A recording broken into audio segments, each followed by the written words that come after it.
Alright, I am back with another Destiny 2 video. Obviously these are going to be coming fast and furious given the launch of the final shape this week. I did my full video, well, almost full video review of the campaign yesterday. We are obviously here before the raid and before the final mission, but we have, about 7 campaign missions to get through. Very good campaign. I would say it's the best the series had. You can go watch that on my channel yesterday, but today I want to get into some post-game stuff because that is a really big, also very good so far, part of the expansion. Obviously, talking about the post-game is going to get into spoiler territory. That may be obvious, but just want to make that clear. This is a combination of what I would consider solid story elements and then interesting kind of mechanics, minigames, exploration that Bungie has done with the Pale Heart. I am very appreciative that this zone feels really fleshed out and like they really put a lot of work into kind of learning lessons from Neptune, from the Throne World, and making it the best destination I think we've had. I don't know if it's necessarily the biggest, but like everyone's like, oh, it has one landing point. It does not have one landing point. It has at least 3 landing points. I don't know if we can unlock any more later. There are 3 kind of main zones. We have like a 3-quadrant map, which is not unusual, but there are like really deep tunnels and, you know, winding places you can go here, as you've seen a lot of those in the campaign. And you will see new ones as you kind of run around the map doing other stuff in the Pale Heart. This is, first of all, way better than Neptune. I never want to go to Neptune again. Like, I think it sounded like a good idea in theory to make all the Neptune patrol stuff like 10 above power or whatever, so everything's swords. In practice, that sucks, and you never want to go there and just slog through a bunch of, you know, enemies like that. The Lost Sectors, same thing. Like, that was not a good idea, and it's not a particularly interesting zone at baseline. It had the, you know, the really big escalation protocol type events, and then occasionally the giant spawn 6 Minotaur one. But I instead really like what the Pale Heart is doing with Overthrow, which are this idea that every zone, essentially always, is being taken over by some enemy faction. In the first zone, it's Hive. In the second zone, it's, I think, Taken. I'm pretty sure in the third zone is mostly Dread and Taken. I can't remember exactly. But the point is there are 4 stages, and it's like, you know, an escalation protocol progression thing, except it's like doing things in the zone gets you, you know, points toward a total. And so something like opening a chest, or, you know, that gives you 25 points, and killing an enemy is like 1 or 2 points each, or a major is 5 points. But you're not just going around like farming little pockets of enemies.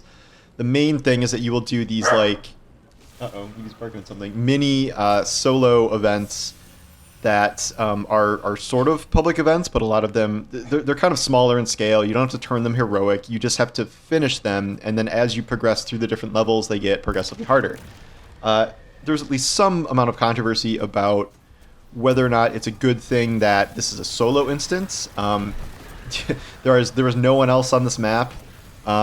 I do not miss that. I think it is perfectly enjoyable to play this zone as a solo experience. I just don't miss other players coming around and either, you know, making things too easy, I guess, if like you have 3 or 4 players clearing one of these you know, these sort of public events things or boss things. Like, I can see how you would just burn through everything to the point where it's not fun. And there is a matchmaking option for Overthrow in one zone. Maybe it rotates. I haven't done that. I don't know if it's harder, but there is at least the option for that if that's something you did want to do with a team. There is a lot of exploration stuff. One of the biggest exploration things is the fact that the rest of the prismatic and aspects and fragments that you did not find in the campaign are scattered around the map. Some you may run into randomly. Sorry, little edit, because Evie's barking at something unknown. A ghost? I don't know.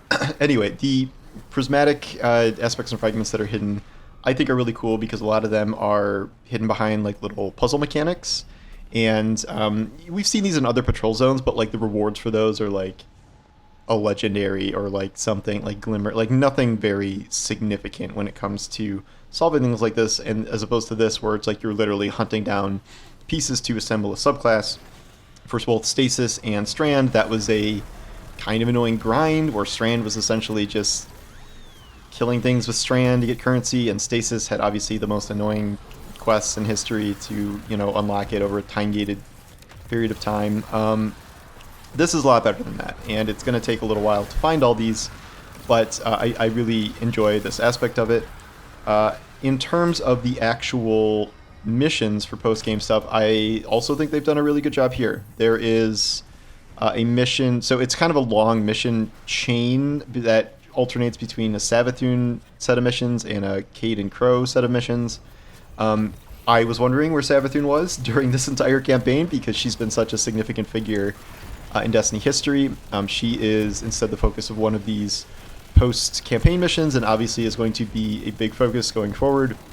Her story is mainly sparring with Mara, and they're doing the whole two queens thing and trying to outmaneuver each other. Her Savathun's current story ends. I don't think there's another part I'm missing yet. With essentially like she tricked us into doing something to help her. Surprise, surprise. I do wish we had a little bit more from her in the base campaign, just given how important she is. We've obviously not seen Xivu Arath anywhere. I have to believe that Xivu Arath is probably coming up in one of the episodes. We know there was a Hive episode, but it doesn't seem like anything with Xivu is going to happen here. After the destruction of the Witness, which is no doubt going to happen, and she's got to forge her own way here and figure out something. The most compelling mission is certainly the Cade and Crow stuff, where it's this really long, really pretty long chain about where you're trying to find where there's been like a dark ether heist, and you track down who did it, and it's Crow working with Cade, which is fun at baseline considering their history.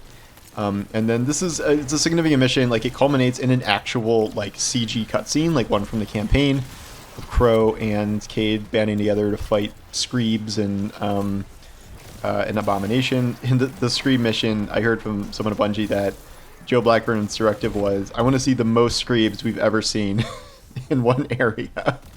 So that's how that mission came about. And then it ends with Cade saying that Crow should be the new Hunter Vanguard. This has been something we have been building to since Crow came back. This was always kind of the theory that this would happen. And I think after this years-long journey, he has certainly earned it. I think he was really good in this campaign, especially. He says he'll think about it. Yeah, I guess he's taken the Vanguard cloak or something. They talk about the Vanguard Dare, and Cade's like, well, technically, Uldren should win the Vanguard Dare. And so I guess technically that's Crow. So that was a really cool quest. I was like a little choked up. It was like very emotional considering how significant this moment is and how many years it's been in the making. Honestly, probably one of the longest building storylines of real significance in the entire expansion so far. So I was very impressed with that. And so that's been good. There are other sort of aside missions. There's one directed mission where you get a couple aspects and fragments and supers for Prismatic, where one is through Mithrax, where you're taking revenge on a fallen that killed his mother, except it's sort of just like a zombie version. And then there is a really good side mission with Keitel, where she's trying to boost Zavala's morale after losing his light, and she's like, "Come on, you asshole, get out here and fight!" And she's still flirting with him, which is great. I like that in one of the early post-campaign things. Zavala's like, "Okay, Ikora, can you teach me how to use stasis?" No hesitation. He's just like, "I need some powers back, please." And we know Osiris, knows Strand now, so this is sort of the catch with people losing their ghosts. It's weird though, because if you learn stasis and Strand, you have, quote, powers again, but you still can't be resurrected because you don't have a ghost. Like, it's kind of a unique situation. And so far, Osiris is really the only character that we know of that has no ghost. Oh wait, Eris too, right? Yeah, Eris. You can wield the stuff, but if they die, I think they're still dead. I really like the Keitel stuff. All the dialogue has been great. You can go, into some of the depths that you've seen before in the campaign, and there's new dialogue you can find there. There's a bunch of exotic stuff, like this exotic sniper was tied to the Cade quest.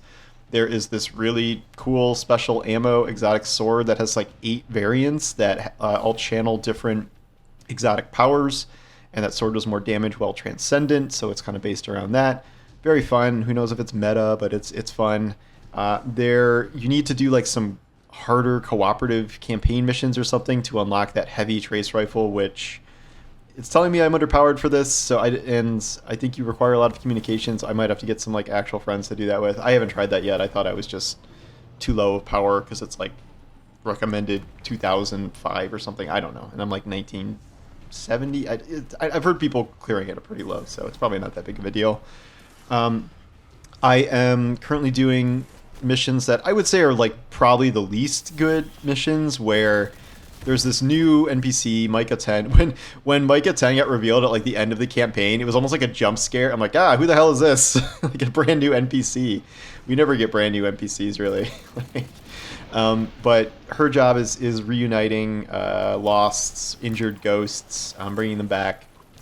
These are kind of long, windy missions where you got to like follow a traveler bird around and then find a ghost in like a lost sector corner, and then you got to overthrow an entire region, and then you go and you do this like little mini mission. The mini mission part is actually fun because there's like some actual mechanics. There's one where it's like you're entirely using a sword.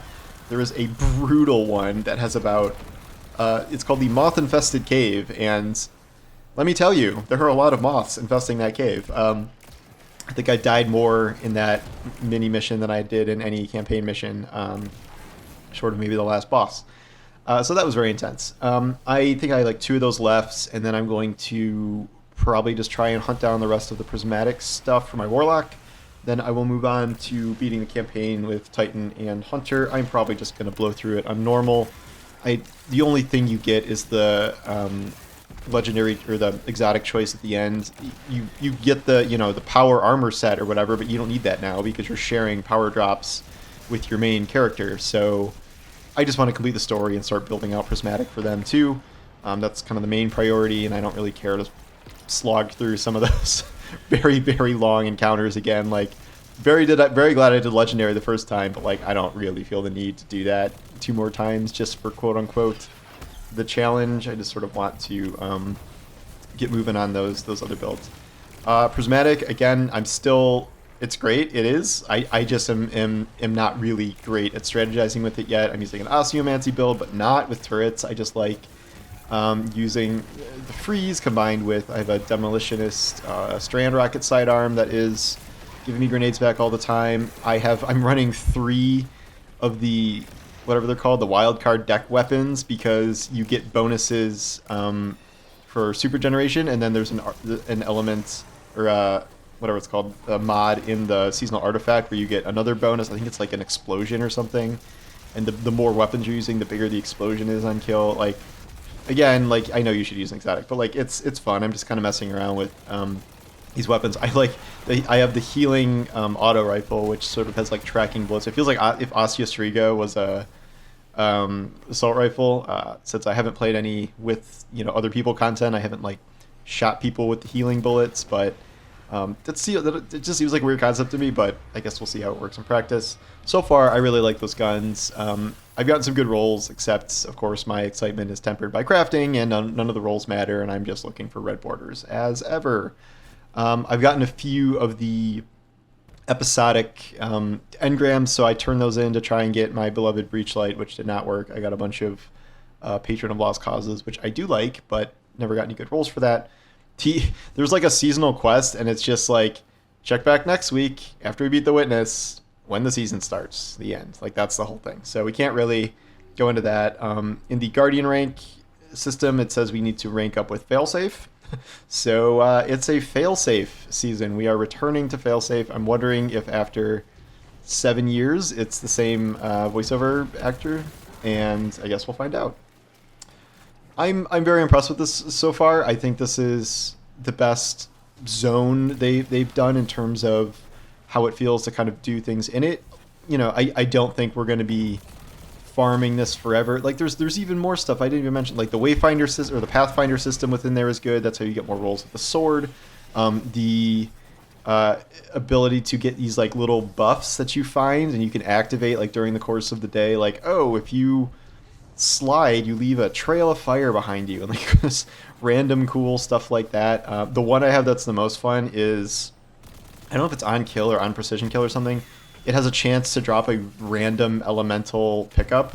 So like I have a solar super, but I'm spawning ionic traces and void breaches, and especially tangles, where you spawn that and then you just blow them up, even though you have, you're not even using a strand weapon. So I really like that one. It's pretty fun, and it makes like a little confetti noise when those pop up.